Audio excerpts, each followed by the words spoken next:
ഇഷ്ടം ഇഷ്ടം ഇഷ്ടം ഇഷ്ടം പറ മോളെ ഇഷ്ടം ഇഷ്ടം നല്ല പാകത്തിനുണ്ട്.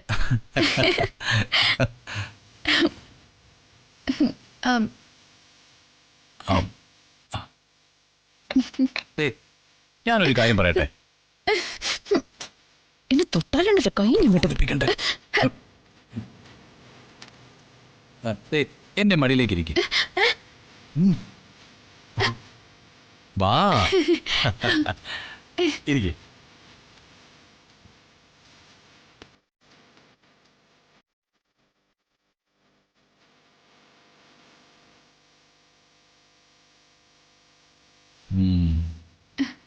കൈതാ.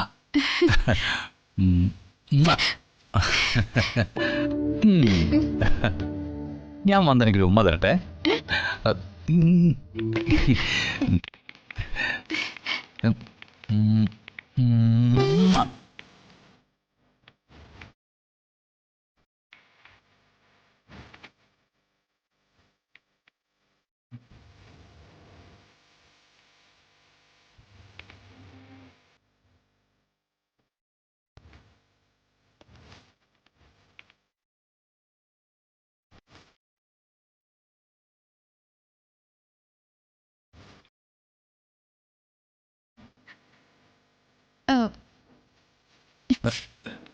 കൈ വിടാനല്ലേ പറഞ്ഞ.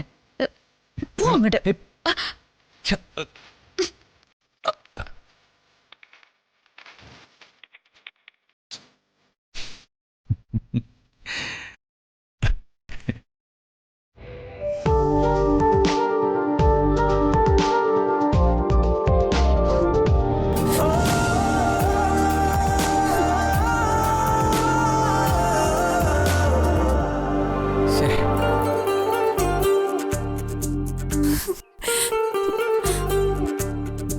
ഇവൻ ഈ ഫോൺ ഓഫ് ചെയ്തിട്ട് ഇത് എവിടേക്കാ പോയെ?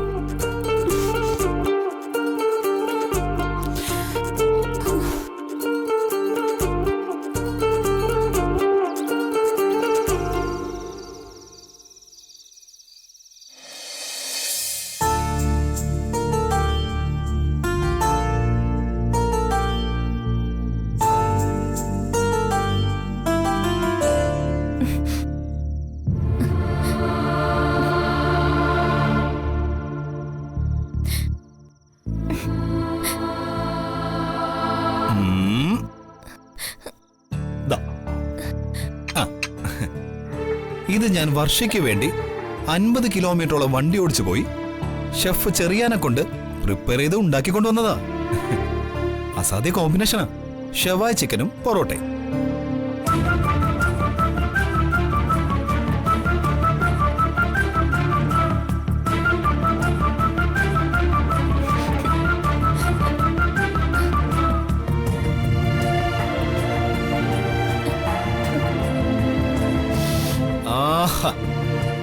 എന്തൊരു മണം ഏട്ടാ. എനിക്കിപ്പോ വിശപ്പില്ല. എന്താ വർഷേ, ഇതൊക്കെ ഞാൻ വർഷയ്ക്ക് വേണ്ടി എത്ര ദൂരം കാർ ഓടിച്ചു പോയി സംഘടിപ്പിച്ചാണെന്നറിയോ? എങ്ങനെ കഴിക്കണമെന്ന് കാണിച്ചു തരാം. ഒരു പൊറോട്ട എടുത്ത് ചിക്കനും കൂട്ടി അതും കഴിക്കണം. ഞാൻ കാണിച്ചു തരാം. ഒരു പൊറോട്ട ഇങ്ങോട്ട് എടുത്ത് മുറിച്ച് എന്നിട്ട് ഒരു പീസ് ഇങ്ങനെ എടുത്ത് സലാഡും കൂട്ടി ഇങ്ങനെ കഴിക്കും. കഴിക്കൂ പക്ഷേ കഴിക്കും.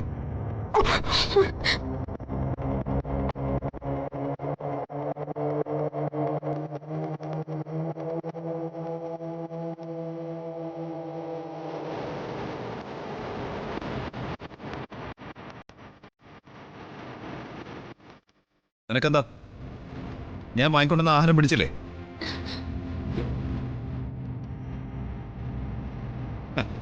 ഒരാള് കിലോമീറ്ററുകളോളം യാത്ര ചെയ്ത് ലോകത്തിലെ മികച്ച ഷെഫുകളിൽ ഒരാളായി ചെറിയാനെ കൊണ്ട് ഉണ്ടായിക്കൊണ്ട് വന്ന ഫുഡിന് നീ എന്ത് വിലയാടി കൊടുത്തത്? ഏട്ടാ, അത് വോമിറ്റിങ്. ആ ഉണ്ടാവുമല്ലോ. അത്രയ്ക്ക് ഇഷ്ടപ്പെടാത്ത രീതിയിലല്ലേ നീ ഇത് കഴിക്കാൻ തുടങ്ങിയത്?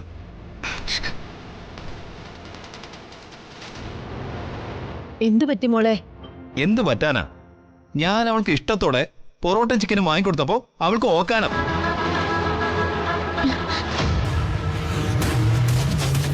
അവളുടെ വീട്ടിൽ അവൾക്ക് എന്ത് വെച്ചു കൊടുത്താലും അതവൾക്ക് അമൃതം. ഞാൻ ഇഷ്ടത്തോടെ വാങ്ങിക്കൊടുത്തപ്പോൾ അവൾക്ക് മനം പുരട്ടല്. അഹങ്കാരല്ലേ ഇത്? സാറേ, ഇത് ഈ സമയത്ത് ഉണ്ടാവുന്നതാ. ആദ്യത്തെ 1 മാസക്കാലത്തേക്ക് കുറച്ച് കൂടുതലാണെന്നേ ഉള്ളൂ. എന്തിന്റെ മണം അടിച്ചാലും മനം പുരട്ടി വരും.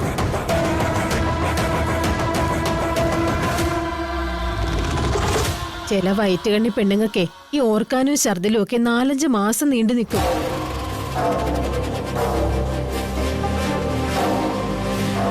ഇതൊന്നുമേ നിങ്ങൾ ആണുങ്ങൾക്ക് മനസ്സിലാവത്തില്ല. ഇത്രയൊക്കെ സഹിച്ച ഒരു പെണ്ണ് ഒരു കുഞ്ഞിനെ പ്രസവിക്കുന്നത്.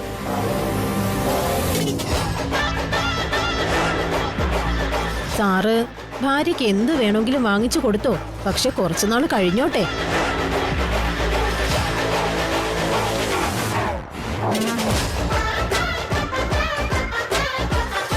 സോറി മോളെ, എനിക്കിതൊന്നും അറിയില്ലായിരുന്നു. നീ അത് ക്ഷമിച്ചേക്ക്.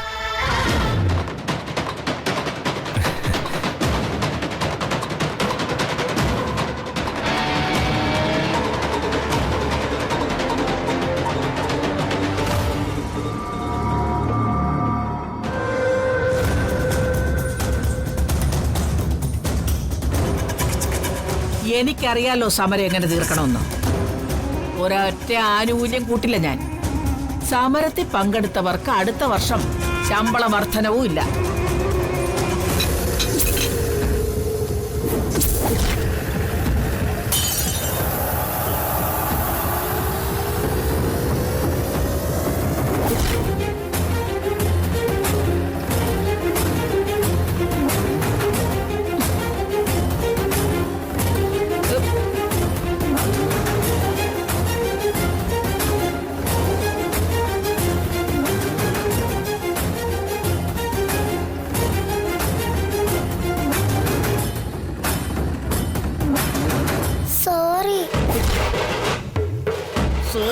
ഇങ്ങോട്ട് വാടി. നിന്നെ ഇന്ന് ഞാൻ ശരിയാക്കി തരാടി. ആഹാ, നീ അത്രയ്ക്കായോ? കൊള്ളാലോ. വേണ്ട.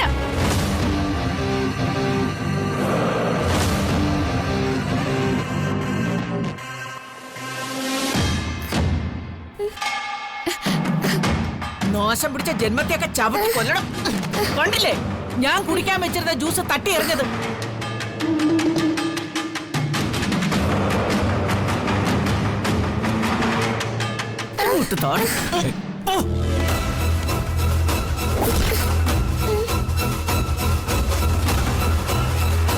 പോട്ടെ, ഒരു കുട്ടിയല്ലേ. കുട്ടിയല്ല, ഇവള് കുട്ടിപ്പിശായ.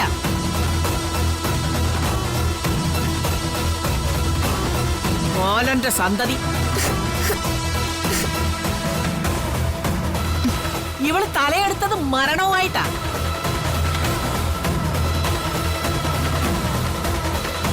തള്ളയെ കൊന്നിട്ട് മതിയാകാതെ തന്തേം തന്തയുടെ തള്ളയും കൂട്ടത്തോടെ കൊന്നൊടിക്കാനല്ലേ ഇവള്. അപ്പച്ചി, നിനക്കെന്താണോ ഇത്ര നോവാൻ? ഇവിടെ നിന്റെ മോളൊന്നും അല്ലല്ലോ.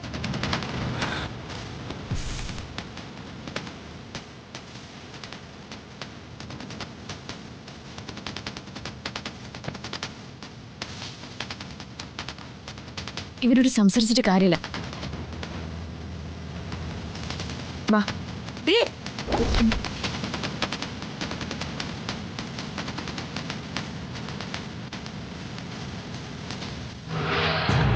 ജഗ എത്രയും പെട്ടെന്ന് ഈ അസുരവിത്തിനെ ഇവിടുന്ന് കൊണ്ടുപോക്കണം. അല്ലെങ്കിൽ കാലെ പിടിച്ച നിലത്തടിച്ചു കളയും.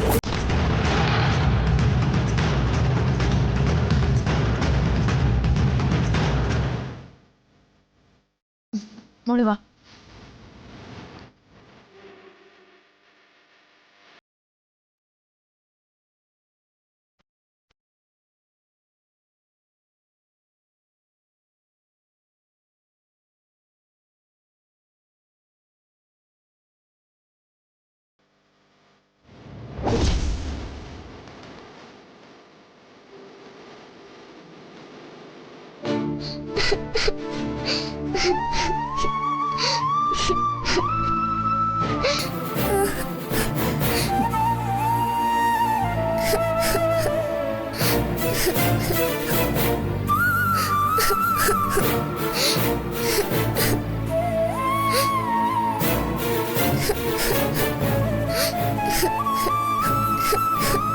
മോളെ പോട്ടെ, മോള് കരയണ്ട.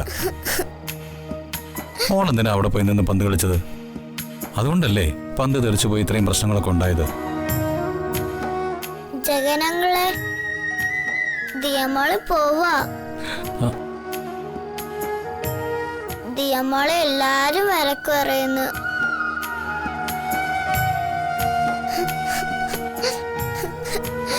എന്തിനാ വന്ദനമേനെ ഇങ്ങോട്ട് കൊണ്ടുവന്നത്?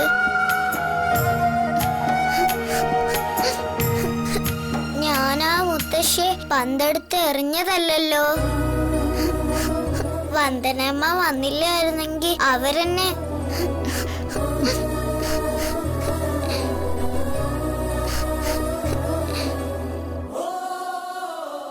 പോട്ടെ മോളെ. ജഗനങ്ങളെ എന്നെ എന്റെ വീട്ടിൽ കൊണ്ടുവന്നാക്കോ. മോളെ അത് വിട്ടുകളാ. നമുക്കേ ആ മുത്തശ്ശിക്ക് ഇരുട്ടടി കൊടുക്കാം. എന്താ? ജഗ, പറയുന്നത് കൊണ്ടൊന്നും തോന്നരുത്. എന്റെ തീമോൾക്ക് ഒരു സ്വാതന്ത്ര്യമില്ലാത്ത വീട്ടില് എനിക്ക് ബുദ്ധിമുട്ടാ.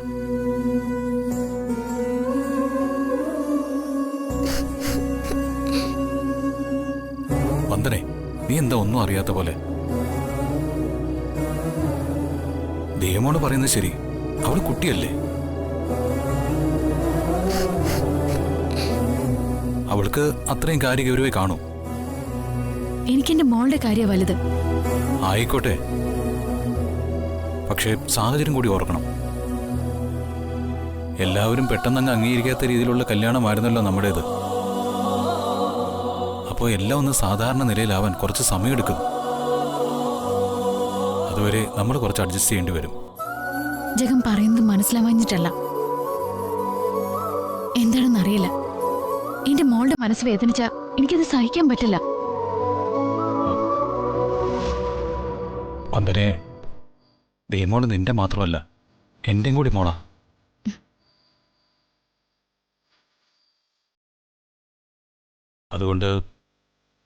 അതുകൊണ്ട് തന്നെ ദേവമോൾക്കൊരു വിഷമം വരാതെ നോക്കേണ്ടത് എന്റെ കൂടി ഉത്തരവാദിത്വം. ജഗ, പ്ലീസ് വന്ദനെ. ആ മോളെ, ഇപ്പൊ നടന്നൊക്കെ മോള് മറന്നേക്ക്. ഇനി ഇങ്ങനെയൊന്നും ഉണ്ടാവില്ല.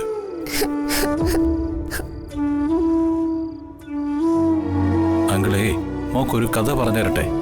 അതിനങ്കിളിന് കഥ അറിയാവോ? പിന്നെ മുമ്പ് അങ്കിള് മോൾക്കൊരു കഥ പറഞ്ഞു തന്നിട്ടില്ലേ? അതുപോലൊരു കഥ പറയാം.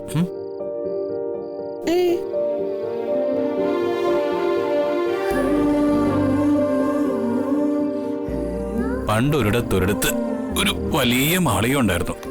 ആ മാളികയ്ക്കകത്ത് ഒരു രാജകുമാരനുണ്ടായിരുന്നു. ആ രാജകുമാരന് ഒരു രാജകുമാരിയോട് പ്രണയം. രാജകുമാരൻ എന്ത് ചെയ്തെന്നറിയാവോ?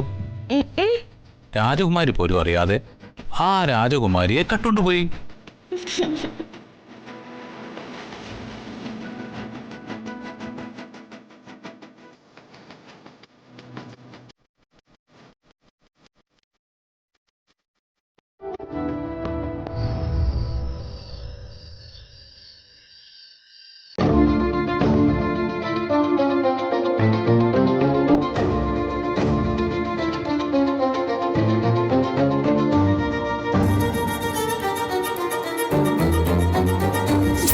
റേഞ്ച് പ്രശ്നമുള്ള സ്ഥലമാണ്. ഈ ബാങ്കുകാരിവിടെ ജാമർ വെച്ചിട്ടുണ്ട്.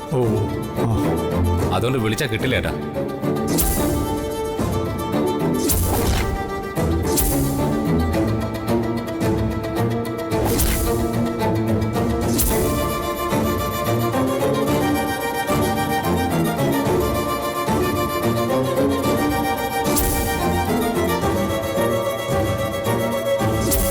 അച്ഛന് കൊടുക്കാൻ ഒരു കോൺട്രാക്ടർ കൊണ്ടുവന്ന പണമാണ് അവനെടുത്ത് ഓട്ടോയ്ക്ക് അടച്ചത്.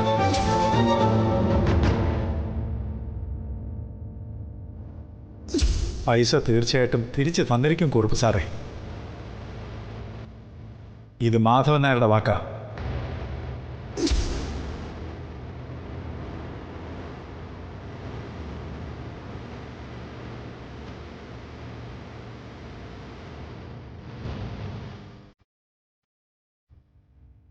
മാധവൻ എന്താ ഇന്ന് ഉറങ്ങുന്നില്ലേ? ഇന്നാണെങ്കിൽ രാത്രി ചപ്പാത്തിയും കഴിച്ചില്ല. കഞ്ഞി മതിയോന്ന് ചോദിച്ചപ്പോ വേണമെന്ന് പറഞ്ഞു. പൊടിയേരി കഞ്ഞി വെച്ചപ്പോ അതും കഴിച്ചില്ല. എന്തു പറ്റി മാധവേട്ടാ? മാധവേട്ടാ,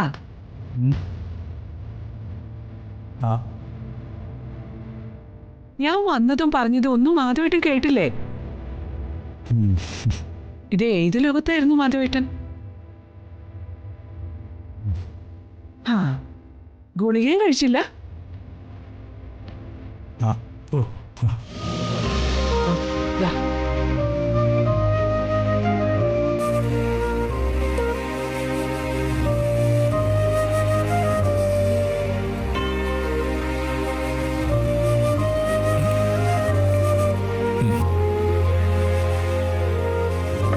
മാധവേട്ടൻ എന്താ ഇങ്ങനെ ഒറ്റയ്ക്ക് ആലോചിച്ചു കൂട്ടുന്നത്?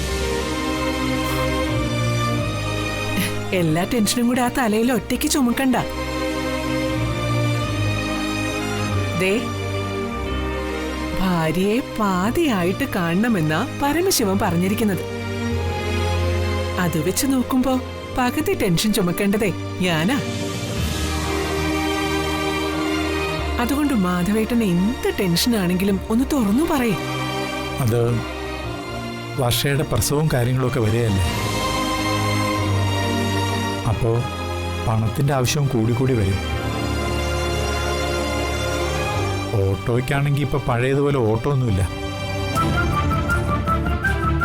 ഓരോ വീട്ടിലും 1-2 വണ്ടികളല്ലേ, പിന്നെ എങ്ങനെ ഓട്ടം കിട്ടാന്? ലോങ് ഓട്ടോ ആയിരുന്നു എന്നൊക്കെ മാധവേട്ടൻ പറഞ്ഞിരുന്നല്ലോ. അതൊക്കെ തെന്നിയും തെറിച്ചും സംഭവിക്കുന്നതല്ലേ ചന്ദ്രു. നാട്ടു നടപ്പ് പോലെ വർഷയുടെ പ്രസവ ചെലവ് നമ്മൾ തന്നെ ഏറ്റെടുക്കണം. വിക്രമിന്റെ സ്റ്റാറ്റസ് വെച്ച് നോക്കുമ്പോൾ ചെറിയ ഹോസ്പിറ്റലൊന്നും പ്രസവം എടുക്കാൻ പറ്റില്ലല്ലോ. അപ്പോ അതിന് തന്നെ നല്ലൊരു തുക ചെലവാകും.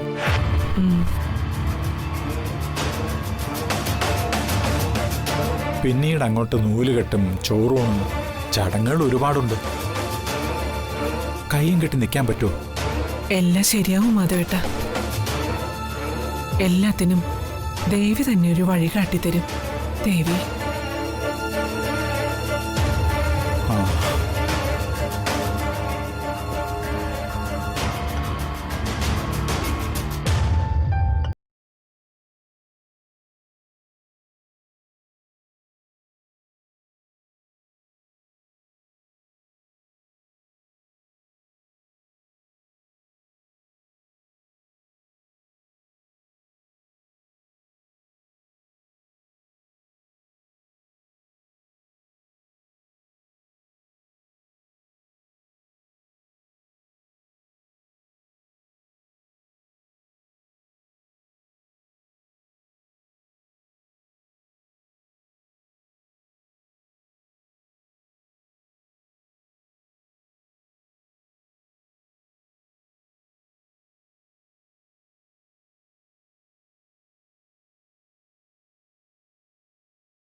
പറയാനൊന്നും ആരുമില്ലാത്ത പോലെയായി. ഒരുമാതിരി കൂട്ടിലടച്ച അവസ്ഥ. വയസ്സുകാലത്ത് എപ്പോഴും ആരോടെങ്കിലുമൊക്കെ കലപില എന്ന് സംസാരിച്ചോണ്ടിരിക്കുന്നതാ ഒരു സന്തോഷം.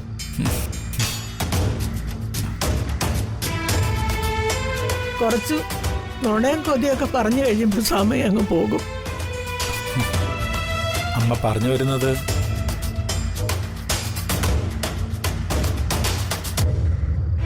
പിന്നെ വേറെ ഒന്നുമല്ല മോനെ.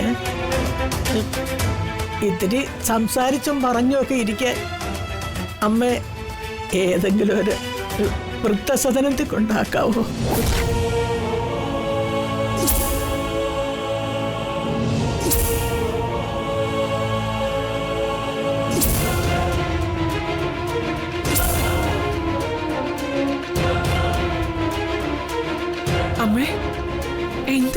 പറയുന്നേ? അതെ മോളെ, മാധവന്റെ ഈ അവസ്ഥയിൽ ഞാൻ ഏതെങ്കിലും ഒരു വൃദ്ധസദനത്തിൽ പോയി നിന്ന അവന്റെ ചെലവിന്റെ കാര്യത്തിൽ ഒരു ആശ്വാസമാകുമല്ലോ. ഒരാളിന്റെ ചെലവ് കാശ് കുറച്ച് മകനെ സഹായിക്കാൻ അല്ലേ?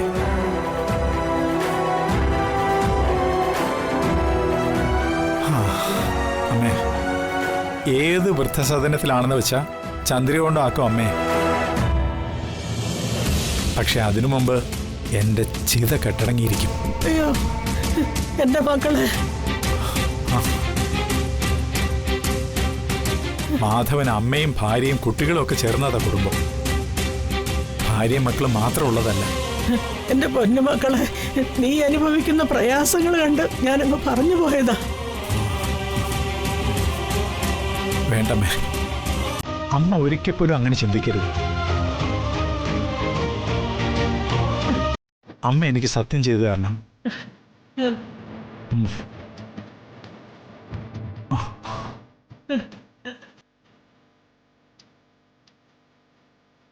സത്യം സത്യം.